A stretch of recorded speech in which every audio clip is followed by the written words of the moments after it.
স্পেনে একদিনে প্রায় 50,000 অভিবাসীর অনুপ্রবেশ, ভেঙে পড়েছে সীমান্ত নিরাপত্তা ব্যবস্থা, সমুদ্রে ডুবে নিহত 19। হামাসকে নিরস্ত্রীকরণের শান্তি চুক্তি পর্যায়ক্রমে প্রত্যাহার করা হবে ইসরায়েলি সেনা, তেল আবিব শর্ত মানলেই বাস্তবায়ন। এবং ভারতে বসে রাজনীতির অনুমতি নেই শেখ হাসিনার, স্পষ্ট বার্তা বিজেপি সরকারের, ফেরত পাঠাতে বাংলাদেশের অনুরোধ খতিয়ে দেখা হচ্ছে। স্বাগত গ্লোবাল টাইমে। বিশ্বের নানা প্রান্তের খবর নিয়ে আপনাদের সাথে আছি আমি সোহাগ বক্স। দেখছিলেন শিরোনামগুলো, এবারে পুরো খবর। 24 ঘন্টায় মরক্কো থেকে স্পেনের উত্তর আফ্রিকান ভূখণ্ড সেউতায় ঢুকেছেন অন্তত 49,000 অভিবাসী। আকস্মিক এই জনস্রোত সামাল দিতে চরম হিমশিম খাচ্ছে স্থানীয় প্রশাসন। নিরাপত্তা নিশ্চিতে সেখানে সেনা মোতায়েন করেছে সরকার। বিপজ্জনক এই পথ পাড়ি দিতে গিয়ে সাগরে ডুবে প্রাণ হারিয়েছেন অন্তত 19 জন। আর আকস্মিক অনুপ্রবেশকে সার্বভৌমত্বের লঙ্ঘন হিসেবে অভিহিত করেছেন স্পেনের প্রধানমন্ত্রী। রাতের আধারে সীমান্ত পাড়ি দিচ্ছেন হাজার হাজার মানুষ। কেউ আসছেন ভাসমান টিউব নিয়ে, তো কেউ আসছেন সাঁতার কেটে, কেউ বা আবার কাঁটাতারের বেড়া টপকে মরক্কো থেকে প্রবেশ করছেন স্প্যানিশ সিউটায়। ইউরোপের বিভিন্ন দেশের মতো স্পেনেও প্রতিনিয়তই অবৈধ অভিবাসীরা অনুপ্রবেশের চেষ্টা চালান। তবে একদিনেই 49,000 অভিবাসীর এই অনুপ্রবেশ রীতিমতো ভেঙেছে আগের সব রেকর্ড। এমনকি এর সংখ্যা শহরটির মোট জনসংখ্যার অর্ধেকেরও বেশি বলে জানিয়েছেন সংশ্লিষ্ট কর্তৃপক্ষ। এরই মধ্যে নিরাপত্তা বাহিনীর সঙ্গে অভিবাসী ও মানব পাচারকারী চক্রের সংঘর্ষের খবর পাওয়া গেছে। বেশ কিছু গাড়ি পোড়ানো সহ টিয়ারশেল নিক্ষেপ করে পরিস্থিতি উত্তপ্ত করার চেষ্টা করছে তারা। নিরাপত্তা বাহিনী পরিস্থিতি নিয়ন্ত্রণে আনার চেষ্টা করছে, তবে পুরোপুরি ভেঙে পড়েছে শহরটির খাদ্য, চিকিৎসা এবং নিরাপত্তা ব্যবস্থা। আমরা যা করছিলাম তা মোটেও ভালো না, আর এতে মজাও নেই। তার উপর এখানে মানুষ মারা যাচ্ছে। গতকাল দুপুরে খাওয়ার পর থেকে আমি কিছুই খাইনি।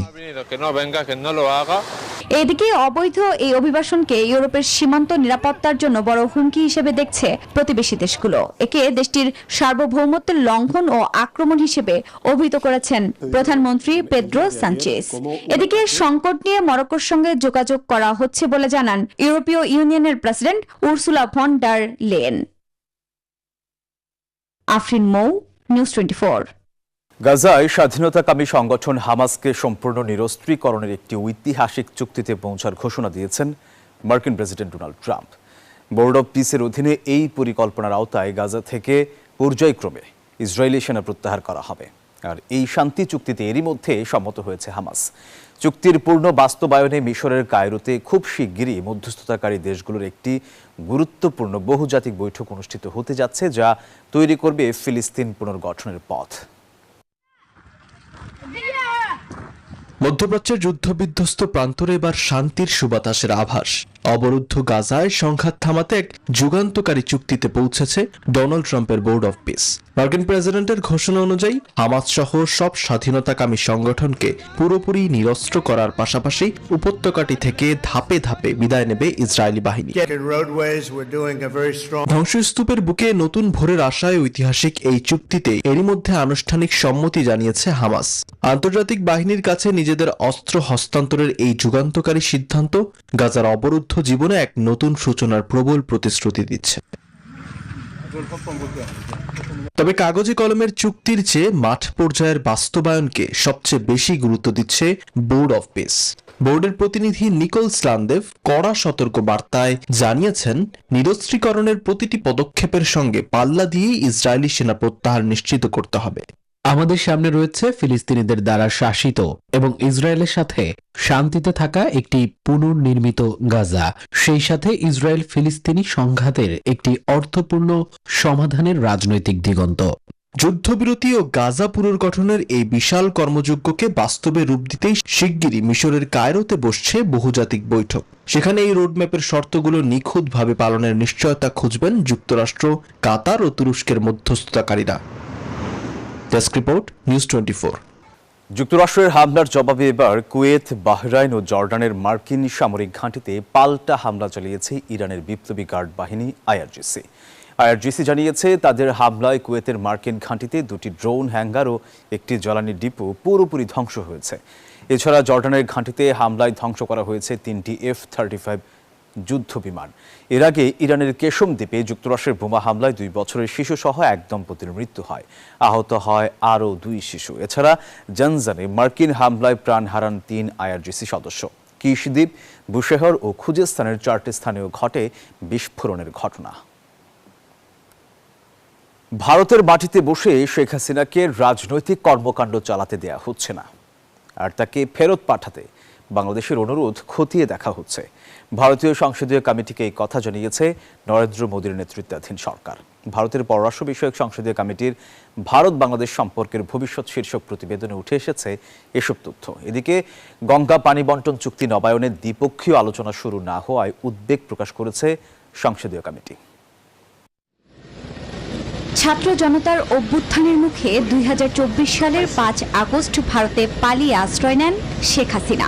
এরপর বিভিন্ন সময় সংবাদ মাধ্যমকে সাক্ষাৎকার দিয়েছেন তিনি, এমনকি ভার্চুয়ালি দলীয় নানা বৈঠকে অংশ নিয়ে আসছেন। সম্প্রতি তিনি আবারও দেশে আসার কথা বলেছেন। এ ধরনের কর্মকাণ্ড করার সুযোগ পাওয়ায় বারবার প্রতিবাদ জানিয়েছে বাংলাদেশ। ভারতের লোকসভায় পররাষ্ট্র বিষয়ক সংসদীয় কমিটি ভারত বাংলাদেশ সম্পর্কের ভবিষ্যৎ শীর্ষক প্রতিবেদন জমা দিয়েছে। এই কমিটির নেতৃত্বে রয়েছেন কংগ্রেস সাংসদ শশী থারুর। প্রতিবেদনে বলা হয়, ভারতের কেন্দ্রীয় সরকারের পক্ষ থেকে জানানো হয়েছে, বাংলাদেশের ছাত্র জনতার অভ্যুত্থানে ক্ষমতাচ্যুত শেখ হাসিনাকে প্রত্যাবর্তনের বিষয়ে ঢাকার অনুরোধ নয়াদিল্লি সংশ্লিষ্ট কর্তৃপক্ষ খতিয়ে দেখছে। সংসদীয় কমিটি বলেছে, চরম সংকট বা অস্তিত্বের হুমকির মুখে থাকা ব্যক্তিদের আশ্রয় দেওয়ার ভারতের মানবিক মূল্যবোধের অংশ হিসেবে শেখ হাসিনাকে সেখানে থাকার সুযোগ দেওয়া হয়েছে। এ অবস্থান অব্যাহত রাখারও সুপারিশ করেছে সংসদীয় কমিটি। তবে কোনো রাজনৈতিক প্ল্যাটফর্ম বা ভারতীয় ভূখণ্ড ব্যবহার করে শেখ হাসিনাকে রাজনৈতিক কর্মকাণ্ড চালানোর কোনো সুযোগ দেওয়া হয়নি বলেও জানানো হয়। 30 বছর মেয়াদী ভারত বাংলাদেশ গঙ্গা পানি বন্টন চুক্তির মেয়াদ চলতি বছরের ডিসেম্বরে শেষ হতে চলেছে। চুক্তিটির নবায়নের বিষয়ে এখনো আনুষ্ঠানিক দ্বিপক্ষীয় আলোচনা শুরু না হওয়ায় উদ্বেগ প্রকাশ করে সংসদীয় কমিটি। সেই সাথে বাংলাদেশিদের জন্য ভিসা কার্যক্রম স্বাভাবিক করার তাগিদ দেওয়া হয়েছে। আফরিন মৌ, নিউজ 24। দ্বিখণ্ডিত বইকে কেন্দ্র করে কলকাতা ছাড়ার 2 দশক পর দিল্লি থেকে ফিরেছেন তসলিমা নাসরিন। স্থানীয় সময় শুক্রবার তাকে বহনকারী ফ্লাইটটি কলকাতার নেতাজি সুভাষচন্দ্র বসু আন্তর্জাতিক বিমানবন্দরে অবতরণ করে। 2007 সালে আত্মজীবনীকে কেন্দ্র করে হওয়া বিক্ষোভের পর থেকে এটি কলকাতায় তার প্রথম প্রকাশ্য উপস্থিতি। এর আগে 2003 সালে ধর্মীয় অনুভূতিতে আঘাত দেওয়ার অভিযোগে তার বইটি নিষিদ্ধ করা হয়। দীর্ঘমেয়াদী আবাসন অনুমতি নিয়ে বর্তমানে দিল্লিতে বসবাসরত এই লেখিকা শনিবার রবীন্দ্র সদনে একটি অনুষ্ঠানে যোগ দেবেন। অনুষ্ঠানে পশ্চিমবঙ্গের মুখ্যমন্ত্রী শুভেন্দু অধিকারী এবং প্রখ্যাত কথা সাহিত্যিক শীর্ষেন্দু মুখোপাধ্যায়ের উপস্থিত থাকার সম্ভাবনা রয়েছে।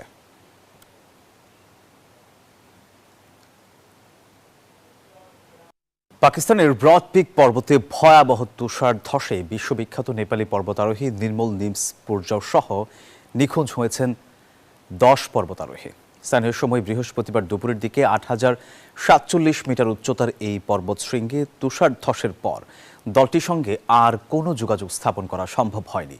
নিখোঁজদের উদ্ধারে স্থানীয় প্রশাসন ও পর্বতারোহণ সংশ্লিষ্ট সংস্থাগুলো কাজ শুরু করেছে। তবে দুর্গম এলাকা এবং প্রতিকূল আবহাওয়ার কারণে উদ্ধার অভিযান পরিচালনায় জটিলতা তৈরি হয়েছে।